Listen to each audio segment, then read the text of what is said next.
Olá, meus irmãos, paz do Senhor.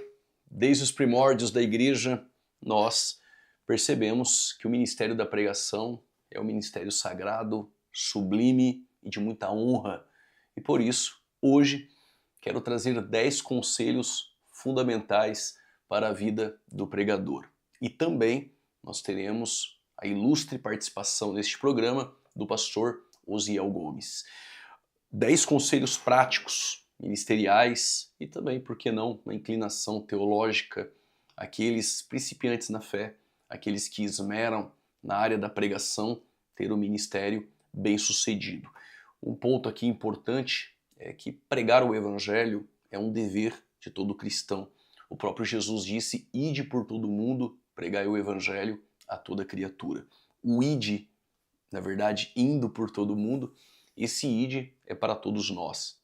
Esse chamado é um chamado geral para pregar o evangelho, para anunciar as boas novas. Entretanto, existe um chamado específico e quem chama é Deus.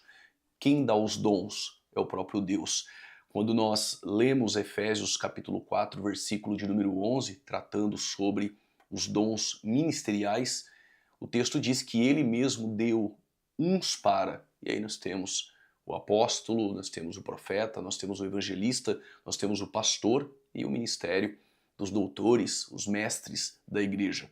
Quando nós olhamos para os dons espirituais, percebemos que o Espírito Santo dá a cada um como ele quer. O próprio Paulo enfatiza isso, que é o Espírito Santo que dá a cada um como ele quer. Então quem chama essa chamada específica para a área da pregação é o próprio Deus, é o próprio Espírito Santo que capacita, e os vocacionados, depois de ser chamados e vocacionados, cabe a eles então se preparar nesta área tão sublime da pregação, a arte da pregação. Inclusive, quando nós usamos este termo arte da pregação, alguns irmãos, por ignorância, eles dizem que não é uma arte pregar o evangelho. Pregar o evangelho é uma arte. A partir do momento em que este mesmo, que é chamado, ele se inclina à hermenêutica, à interpretação bíblica, à exegese, extrair do texto aquilo que o próprio autor ele tem a nos passar. E as aplicações deste texto, elas têm que ter uma harmonia, se coadunar com a intenção e a proposta do autor. Costumo dizer que cada autor, ele tem a sua objetividade, tem o seu propósito dentro daquele esboço, dentro daquela mensagem que ele trouxe, e cabe ao intérprete da Bíblia interpretar a Bíblia em harmonia, em simetria com a proposta do autor, claro, este autor que foi capacitado pelo Espírito Santo e seu registro inspirado pelo Espírito Santo. Contudo, nós vamos aqui trazer 10 conselhos fundamentais, 10 conselhos práticos para aqueles que estão iniciando na área da pregação. Eu separei aqui e o primeiro conselho é: cultive uma vida de oração constante. Vou repetir: cultive uma vida de oração constante. A pregação autêntica, ela não nasce apenas na erudição ou na habilidade do pregador ou na performance do pregador. Ele pode ter uma boa performance, uma boa oratória, ele pode ter até um talento individual, e esse talento natural. Contudo, nós percebemos que o pregador que quer ter algo mais na sua chamada na área da pregação, ele precisa ter uma vida constante de oração.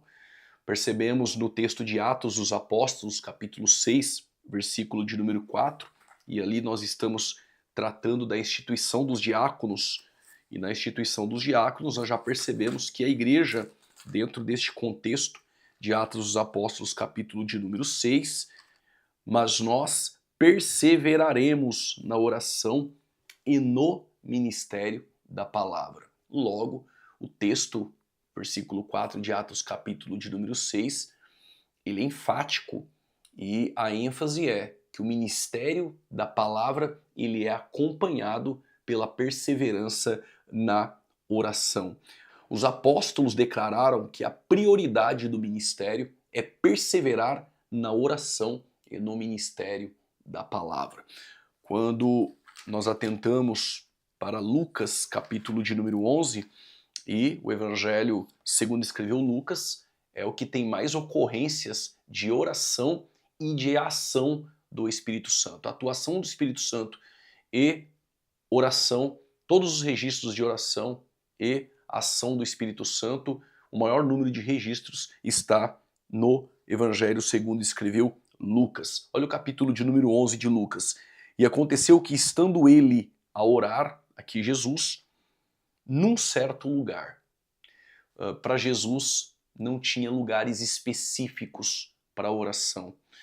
13º rei de Judá, Ezequias, ele ora deitado com o rosto para as paredes e a sua oração ela é ouvida após o profeta Isaías anunciar que ele iria morrer, para ele arrumar a sua casa.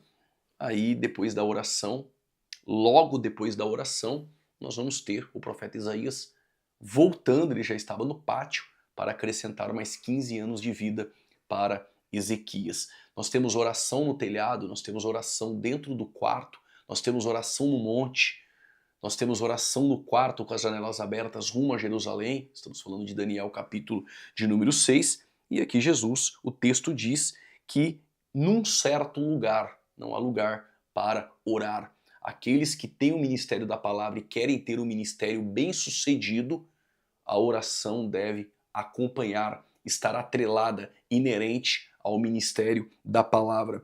Quando acabou, lhe disse um dos seus discípulos: Senhor, ensina-nos a orar, como também João ensinou os seus discípulos. A liderança de João, e agora Jesus que vai ensinar os discípulos a orar, todo líder ele precisa ensinar os seus discípulos, os seus liderados a orar, porque o ministério da oração é um ministério eficaz e primordial, a oração para acompanhar a vida daquele que é chamado por Deus. Seja na vida de um crente, a sua disciplina cristã precisa ser acompanhada de oração, quanto mais aqueles a quem Deus vocacionou para o ministério da palavra. Logo, estes que foram chamados para este ministério específico, a oração precisa acompanhar. Orar aonde? Num certo lugar. Todo lugar pode ser um lugar específico para oração.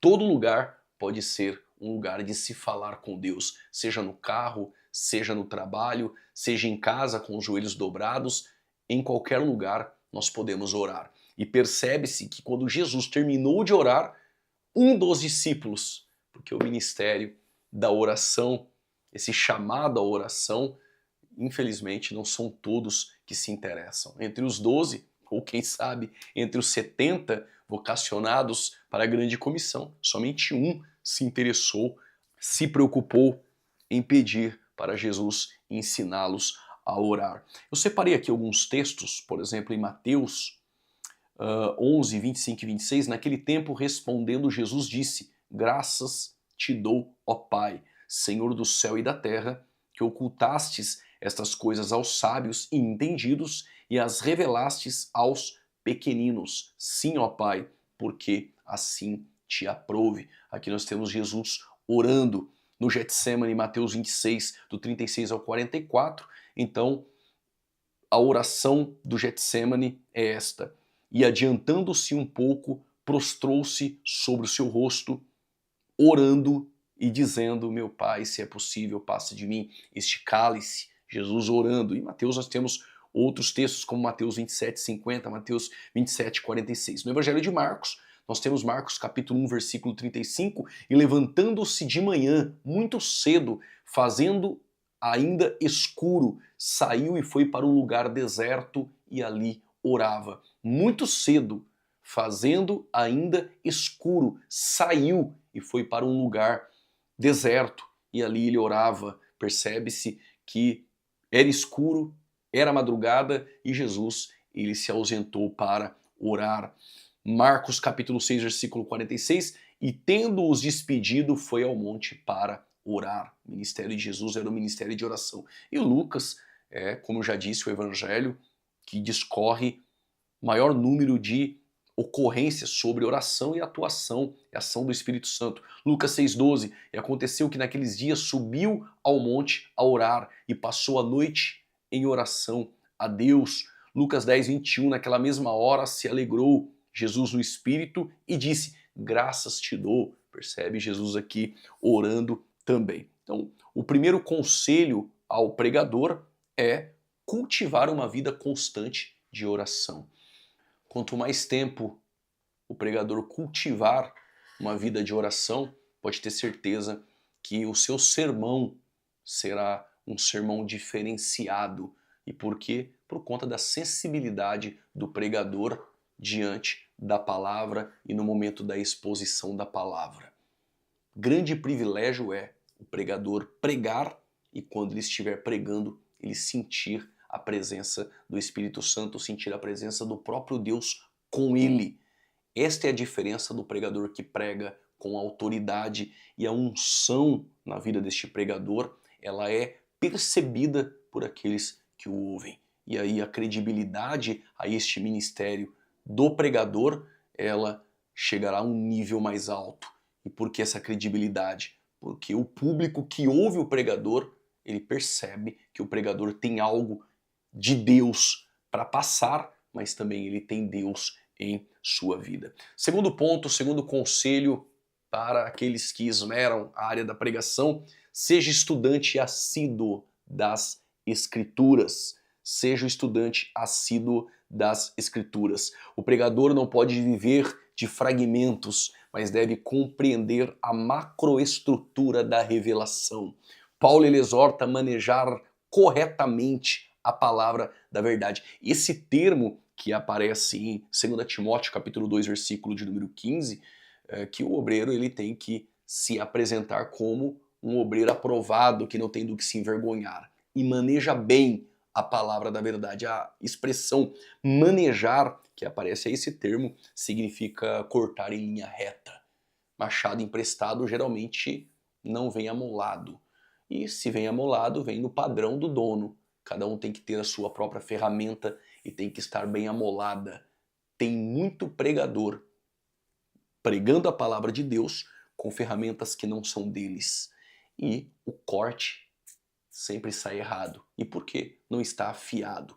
Mas aquele que maneja bem a palavra da verdade, a expressão manejar no grego tem o significado de cortar em linha reta.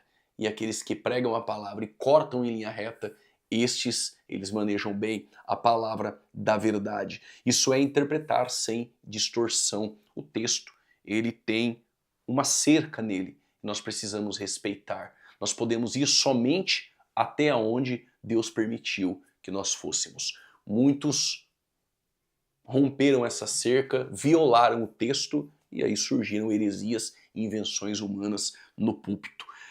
O púlpito exige uma exegese fiel, extrair do texto exatamente aquilo que o autor tem para nos entregar. Contexto histórico-cultural e a aplicação. Essa aplicação ela é importante porque a aplicação ela não pode deturpar do propósito original. Claro que cada pregador ele tem um método de aplicar na vida daquele que ouve, e a pregação é isso, é interpretar e aplicar, mas essa aplicação ela não pode ser uma aplicação fantasiosa da cabeça do pregador. Como já disse, ela tem que se harmonizar com a proposta do texto. Outro ponto muito importante é muitas vezes nós temos o que nós necessitamos na interpretação do texto dentro do contexto imediato. O próprio capítulo já nos traz as informações necessárias para uma boa interpretação. Em alguns casos, nós temos que nos recorrer ao contexto remoto, procurar às vezes em outros textos que estão inseridos em outros capítulos e livros. E às vezes dentro daquele próprio livro, mas em capítulos anteriores ou capítulos posteriores. O pregador ele precisa ler a Bíblia toda, isso é muito importante. O pregador precisa ler a Bíblia toda, porque isso trará a ele mais ferramentas e também mais riquezas na hora de montar e estabelecer o seu sermão e fundamentá-lo para que assim ele possa pregar esta mensagem. Muitas pessoas já mandaram mensagens aqui para o nosso canal, nos comentários, perguntando livros importantes. O pregador ele precisa ter livros, isso é óbvio, faz parte do ministério do pregador ele ter suas ferramentas, ele ter livros. A Bíblia não pode ser substituída por nenhum livro, mas os livros eles acrescentam ainda mais conhecimento.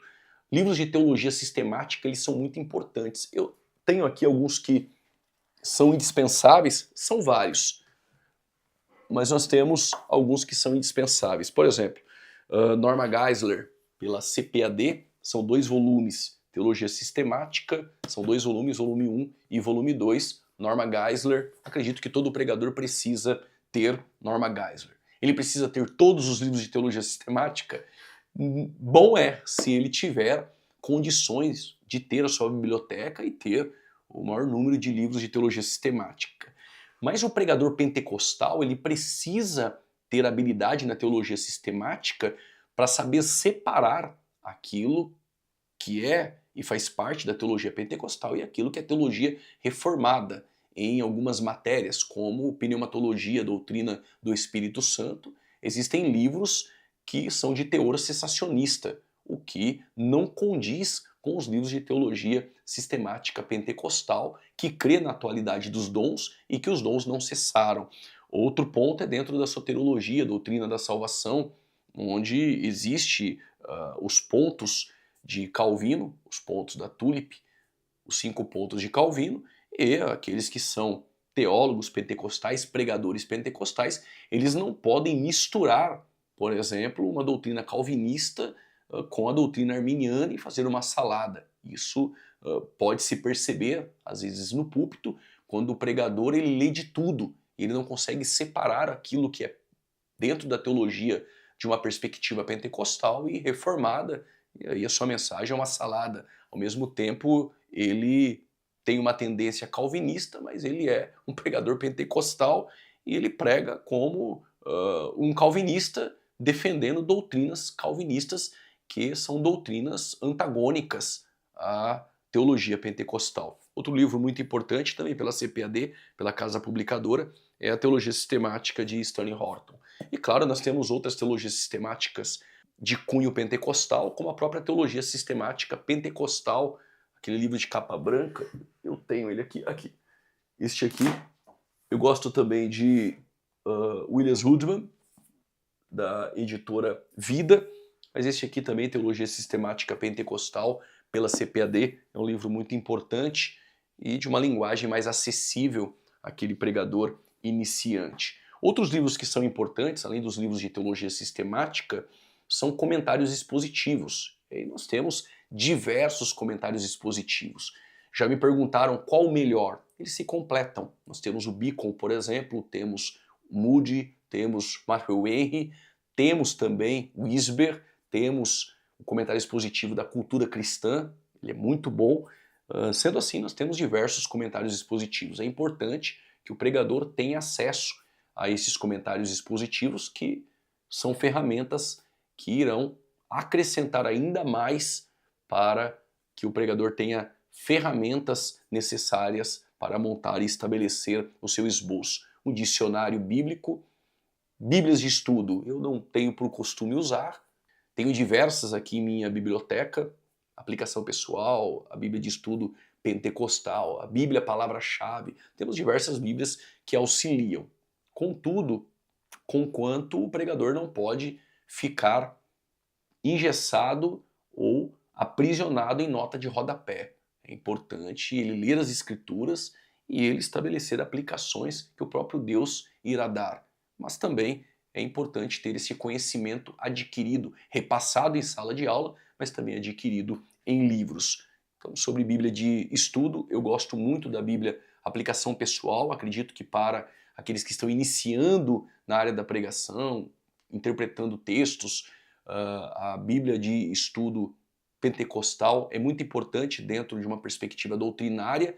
A Bíblia palavra-chave, a Thompson é Bíblia com Bíblia, acredito que ela é muito completa dentro de temas estabelecidos e são só versículos, não tem nota de rodapé com comentários inseridos, incutidos pelo próprio comentarista do texto bíblico. Então, seja estudante assíduo das Escrituras. Não tenha medo de estudar teologia, faça curso de teologia. É importante ter um curso teológico básico, médio e, por que não, um bacharel, uma graduação. Existem diversas escolas de teologia que podem te auxiliar. Se você é um pregador pentecostal, procure uma graduação em teologia com uma perspectiva pentecostal. Então, o segundo ponto é esse: seja estudante assíduo das Escrituras. O terceiro ponto é: permaneça cheio do Espírito Santo. Isso é muito importante. Em Atos, capítulo de número 1, versículo de número 8, a promessa de encher ali os discípulos, aqueles que aguardariam a promessa do alto, que se cumpriria em Atos capítulo de número 2, e todos foram cheios do Espírito Santo. Ser cheio do Espírito Santo não é só no momento do batismo com o Espírito Santo. Pode ser uma pessoa batizada com o Espírito Santo ter na sua caminhada cristã, no desdobramento de sua caminhada, momentos de ápice em que ele é cheio do Espírito Santo. Acredito que isso é algo contínuo.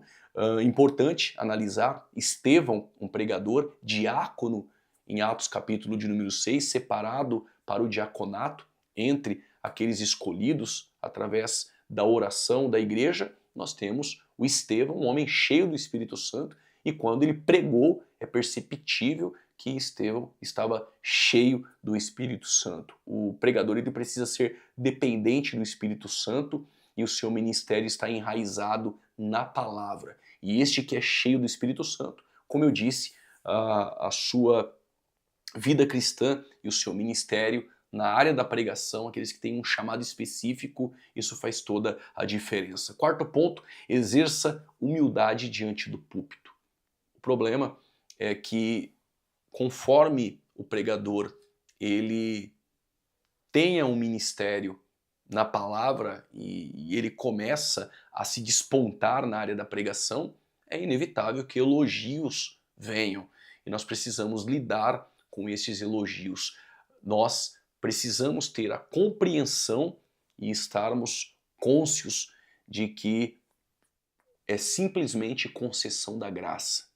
Não é porque você é bom, não é porque você tem a sua habilidade. Se não for Deus, nada disso irá acontecer. Quem chama é Deus, a palavra é dele, e é a ação do Espírito Santo que faz toda a diferença na vida do pregador. Tenha muito cuidado em não querer pregar para impressionar homens. Vaidades, disputas, e isso faz com que o ministério na área da pregação venha ao naufrágio. Pregadores humildes, dependentes do Espírito Santo, que oram e entendem que é a graça, que é o próprio Deus quem chamou, é o próprio Deus que faz, e nós não temos habilidade que possa, através dela, trazer efeitos positivos no coração daquele que o ouve. É tudo Deus, é só Ele que faz, por Ele, para Ele, é toda a glória. A humildade é virtude indispensável na vida do pregador, porque Deus resiste os soberbos, mas Ele dá graça aos humildes. Quer ser um pregador cheio da graça? É o próprio Deus que dá essa graça aos humildes. Tiago já diz isso no capítulo 4, versículo 6. O pregador, ele não é o protagonista. Guarde isso. No culto, no momento da pregação, o pregador, por si só, ele não é o protagonista. Ele é simplesmente o servo, apenas o canal da mensagem eterna. Não é nada sobre nós, é tudo sobre Ele. Acredito que no meu ministério, o que desponta meu ministério é carregar a simplicidade, porque desde minha conversão eu entendi que tudo é obra da graça. Pela graça sois salvos mediante a fé, isso não vem de vós. O chamado é dado por Ele. O próprio Paulo fala isso à igreja em Corinto, na primeira carta. Paulo enfatiza sempre isso, que o seu apostolado não é pela vontade dos homens, mas é pela vontade de Deus. É Ele que dá. Quinto ponto: alimente-se de bons livros, e nós já falamos sobre isso, mas mestres fiéis. Tenha referências no seu ministério, tenha referenciais. O teu pastor é a tua referência. Mas se você abranger referências para a sua vida, para o seu ministério da pregação, que esses homens sejam fiéis e compromissados às Escrituras. A tradição cristã sempre valorizou a leitura. Paulo, mesmo no cárcere, ele disse a Timóteo, os livros, especialmente os pergaminhos, traga. Paulo pediu isso em 2 Timóteo 4, versos 13. A formação do pregador deve ser contínua, teologia sistemática, comentários expositivos, enfim. O espírito bereano deve reger o ministério do pregador. Os bereanos eram chamados de nobres. Na segunda viagem missionária, quando Paulo sai de Filipos, Tessalônica, ele passa em Bereia. E os bereanos, eles analisavam nas escrituras se haveria veracidade naquilo que Paulo pregava. Sendo assim, o pregador, ele deve evitar heresias e se manter ortodoxo. Isso é muito difícil, é um desafio ao pregador. Sexto ponto, pregue com vida, não apenas com palavras, não somente com sabedoria humana, mas com poder de Deus. A maior autoridade homilética é a coerência entre a mensagem e a prática. A piedade, ela precisa estar alinhada, atrelada ao ministério da pregação, a toda a oratória, a toda a habilidade, seja na retórica, na oratória, na homilética, no momento de preparar a mensagem, precisamos ter esta piedade. A maior autoridade homilética é a coerência entre a mensagem e prática. Paulo afirmou, sede meus imitadores como eu sou de Cristo. Usado para modelo, o ministério paulino reforça que o pregador é a carta viva. Claro que o pregador é a carta viva, a dissonância entre o discurso e a conduta gera escândalo. Mas a vida que espelha a mensagem torna-se o sermão silencioso, mais eloquente do que qualquer retórica. É isso mesmo. Sétimo ponto, desenvolva sensibilidade. O ministério da palavra não é mera exposição teórica, mas um cuidado ministerial. A função da escritura é ensinar, corrigir e redarguir. E instruir, 2 Timóteo 3,16. O pregador, ele necessita ter essa sensibilidade no que a igreja necessita. Qual a mensagem para esta igreja? Isso só é possível quando o pregador ele tem sensibilidade, ouvidos sensíveis à voz de Deus, sensível ao Espírito Santo ao conduzir e direcionar no texto, na mensagem, no tema, no que aquela igreja necessita. Pode ser que você receba o convite para pregar em uma igreja e já tenha um tema estabelecido. Este tema, certo é que ele é proveniente, oriundo de oração em resposta ao líder de departamentos, enfim, que pediu a Deus um tema para aquele congresso e nós acreditamos que, através da oração, aquele líder de jovens ou do ciclo de oração, enfim, ele buscou em Deus e adquiriu em Deus este tema. Logo, este tema, através da oração, ele é escolhido, então é necessário que a pregação esteja alinhada a este tema, porque se for o próprio Deus que deu o tema, o próprio Deus vai trabalhar dentro deste tema. E o pregador ele precisa ser sensível, mesmo dentro deste tema, mesmo já tendo uma inclinação e compungido a ministrar sobre este tema, o tema foi lhe dado, não é livre, e ele cativo a este tema, mas ele também dependente do Espírito Santo. O Espírito Santo vai atuar dentro daquela proposta que o próprio Espírito Santo já deu àquela igreja como tema, segundo a necessidade da igreja. Quando o tema é livre e o pregador ele tem essa liberdade de buscar em algum texto a mensagem, mas ele precisa buscar primeiramente em Deus. Que Deus fale com ele, e é sempre Deus que vai falar, é este o capítulo, é este o texto? Nem sempre.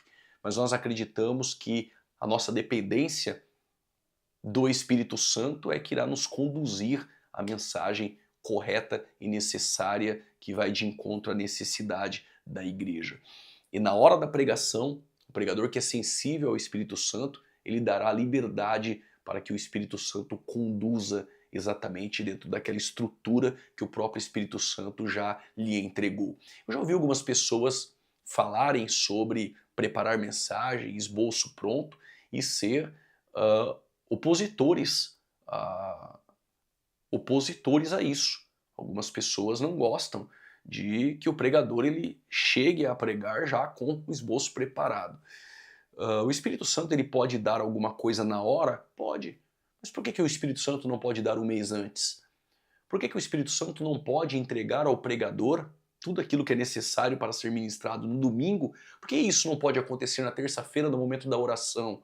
No momento em que o pregador se debruçou na Bíblia, a estudar em seus livros, porque ele já não pode ter recebido ali do Espírito Santo. Percebe-se que há uma ignorância aflorada dentro da mentalidade de alguns e estes, eles não querem aprender e já têm isso cauterizado em mente. Então não se preocupe com estes antagonistas da fé, com estes que sempre vão se opor à vida e ministério do pregador. Lembre-se que o púlpito não é uma cátedra fria, mas a mesa onde se reparte o pão da vida. Isso precisa ser feito com graça e com sensibilidade à voz do Espírito Santo. Sensibilidade ministerial é tudo. Eu percebo no meu ministério que muitas portas se abriram e muitas coisas eu adquiri por sensibilidade, por uma frase que no momento em que você estava com os ouvidos atentos, no momento certo, com pessoas certas, aquela frase, ela me direcionou para um sentido de êxito ministerial na área da pregação. Fique muito atento, o Espírito Santo às vezes fala em detalhes, oportunidades não gritam, sussurram. Vamos para o 8º ponto aqui. Aprenda a organizar o sermão. 8º conselho ao pregador principiante. Aprenda a organizar o sermão. Extraiu do texto, colocou no caderno. Agora eu vou elaborar a minha mensagem. Tem uma introdução, um tema para percorrer dentro dele, organizar a estrutura do seu sermão com começo, meio e fim. Divida por tópicos, transição entre os tópicos e uma conclusão para que possa concluir tudo aquilo que você preparou. 9º ponto, já terminando, esteja preparado para críticas. Todo pregador precisa estar pronto para críticas. Lembre-se que o ministério da pregação, a história da pregação, também é marcada por rejeição.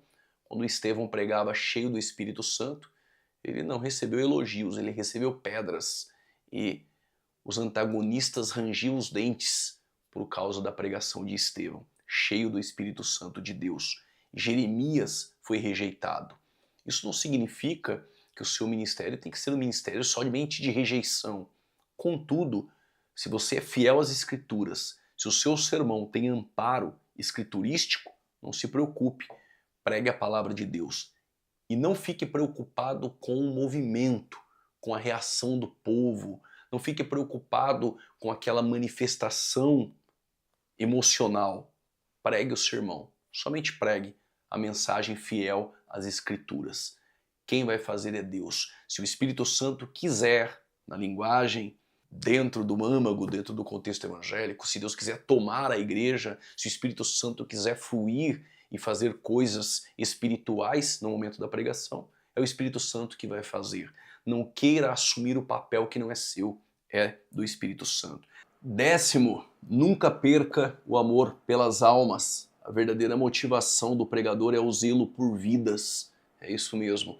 Paulo, quando foi expulso de Tessalônica, em Atos 17, em 1 Tessalonicenses 1, que a sua mensagem consistia em convicção, fé e amor às almas. Amor às almas é primordial para o pregador. O pregador que prega com outras motivações, o seu ministério carece daquilo que é cerne do Evangelho, o amor às almas. O pregador que prega com amor às almas, esse ministério fará toda a diferença. O amor de Cristo nos constrange, segundo Coríntios capítulo 5, versículo de número 4. E se o amor de Cristo nos constrange, pode ter certeza que se o amor às almas estiver enraizado na vida do pregador, a sua pregação também é a pregação que constrange. E isso será refletido naqueles que te ouvem. Bom, terminamos por aqui. 10 conselhos fundamentais para a vida do pregador. No próximo vídeo iremos tratar mais assuntos teológicos, bíblicos. Mas não saia daí, nós temos agora um conselho para os pregadores com o pastor Osiel Gomes. Vamos lá? Olá, paz do Senhor, aqui é o pastor Juliano Fraga, está no ar o programa Fora da Caixa, sempre programas com debates e também com entrevistas. E hoje está aqui para brilhantar o nosso programa pastor Osiel Gomes. E eu tenho uma pergunta a ele, a pergunta que interessa a todos os jovens que fazem essas perguntas para nós aqui no programa. Pastor Osiel, um conselho para os jovens pregadores, aqueles que almejam e esmeram pela excelência da pregação, qual o melhor conselho que o senhor tem a dizer? Olá, juventude, eu quero louvar a Deus pela vida do pastor Juliano Fraga, esse homem de Deus que Deus tem levantado e que tem humildade para servir a obra de Deus, servir o trabalho do Senhor. E eu louvo a Deus pelos instrumentos que o Senhor tem levantado nesta nação. O que eu quero dizer, pastor, é que os jovens, quando o próprio faraó perguntou aos seus oficiais, em Gênesis 41, 38, ele diz: acharíamos um jovem como este, em que haja o Espírito de Deus? Ele falou dos deuses, mas era de Deus. Então a pergunta é, vamos achar jovens assim? Eu creio que sim. Porque Joel 2,28, a promessa não excluiu o jovem, não é isso? Glória a Deus. O jovem está dentro da promessa de Joel 2,28. Agora, para ser um pregador de verdade, meu pai dizia, ele diz para mim, meu pai, ore e leia a Bíblia. Leia a Bíblia e ore. Se ele tivesse as duas ferramentas, e como está no Salmo 119, como purificará o jovem o seu caminho? Observando segundo a tua palavra, eu acredito que esse jovem que tem amor à palavra, que tem desejo de viver a palavra, será abençoado. Lembrando que Charles Spurgeon disse certa vez, não se encante só com canções, não se encante só com a beleza do templo, só com a arquitetura e a arte, com a emoção da palavra, se encante com a verdade do Evangelho. Se você se encantar com a verdade do Evangelho, amar o Evangelho, querer morrer pelo Evangelho, você vai se tornar um Paulo, você vai se tornar um pregador de verdade comprometido com a essência do Evangelho. Mais que tudo, ame o Evangelho, porque Paulo disse em Atos 20, 24, eu não tenho a minha vida como preciosa, contanto que eu cumpra a carreira e o ministério que me está proposto. Então o conselho que eu dou para a juventude é, ore, leia a Bíblia, ame o Evangelho e você estará pronto para morrer por esta causa em nome de Jesus. Pastor Osiel, te admiramos, muito obrigado. Deus abençoe. Amém. Está aqui o programa Fora da Caixa, Deus abençoe. Glória a Deus pela vida do pastor Osiel Gomes. Fica aqui o meu abraço, a paz a todos aqueles que nos acompanharam aqui em nosso canal. Que Deus lhe abençoe e até a próxima.